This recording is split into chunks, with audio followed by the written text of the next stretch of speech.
तालुक्यातील गणपतीपुळे तीर्थक्षेत्रात असणाऱ्या ग्रामपंचायतीच्या समोर शरद मयेकर आणि आदिती मयेकर ह्या 2 दिवसापूर्वी उपोषणाला बसल्या होत्या आणि अचानक उपोषण करतानाच त्यांनी आमच्या माध्यमातून काही आपले सरपंच जे कल्पना पके असतील किंवा प्रवीण चौधरी असतील ग्रामसेवक यांच्यावर नाहक आरोप केले होते। त्याचा आज कल्पना पकेंनी पूर्ण भांडाफोड केली की त्यांनी ह्या ठिकाणी एकही रुपया साफसफाईच्या माध्यमातून जो घेतला जातो तो भरलेला नाहीये। आणि दुसरी गोष्ट अशी आहे की ते ज्या वेळेला गणपतीपुळे ग्रामपंचायतीमध्ये येतात त्यावेळेला ते मद्यधुंद अवस्थेत असतात।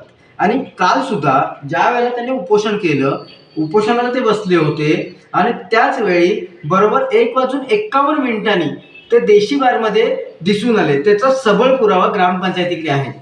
Sandeep Khanvilkar, Times Digital, Ratnagiri. नमस्ते, मी कल्पना चंद्रकांत पके, सरपंच ग्रामपंचायत गणपतीपुळे। 2 दिवसांपूर्वी शरदकर व आदिती मयेकर यांच्या उपोषणासंदर्भात न्यूज आली।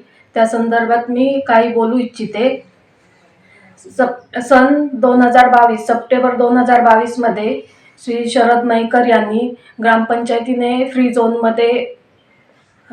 केला होता। ते त्यांनी व्यवसाय चालू केला होता, तर त्यांना तोंडी सूचना दिल्या होत्या। तर त्यांनी माझं काय करायचं ते करा, आमच्याशी उर्मटपणाची भाषा केली, म्हणून त्याच्यावर आम्ही कारवाई केली होती जप्तीची। त्यानंतर त्यांनी ग्रामपंचायतवर चोरीचा तक्रार केली पोलीस स्टेशनमध्ये आणि त्यानंतर ते सारखे व्यवसायाची परमिशन घेण्यासाठी ऑफिसला यायचे ग्रामपंचायत कार्यालयात।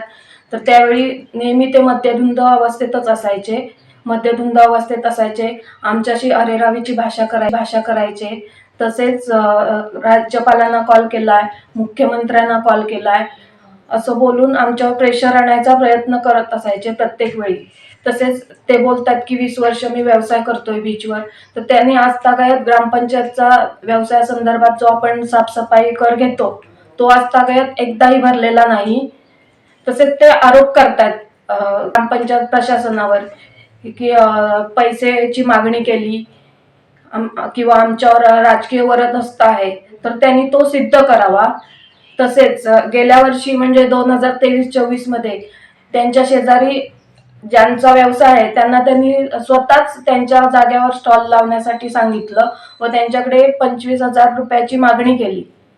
तसेच त्यांनी आता जे उपोषण केलंय ते बेकायदेशीर नोटीस देऊन केलेलं आहे। हे किमान 15 दिवसाची तरी नोटीस देणं आवश्यक आहे। तर त्यांनी 1 दिवस आधी नोटीस देऊन उपोषणाला बसले। उपोषण करत असताना सुद्धा ते मद्यधुंद अवस्थेत होते। तसेच सायंकाळी म्हणजे 7:15 ते 8:20च्या दरम्यान ते बियर शॉपीमध्ये जाऊन ड्रिंक करून आल्याचं दिसतंय।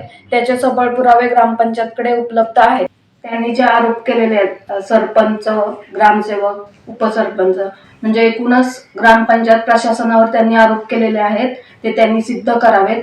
अन्यथा विधी तज्ञांचा सल्ला घेऊन, मार्गदर्शन घेऊन त्यांच्यावर कायदेशीर कारवाई करण्यात येईल। त्यांच्यावर अब्रू नुकसानीचा दावा ठोकण्यात येईल। टाइम्स डिजिटलला लाईक करा, शेअर करा, सबस्क्राईब करा आणि बेल आयकॉन दाबायला विसरू नका। Times digital.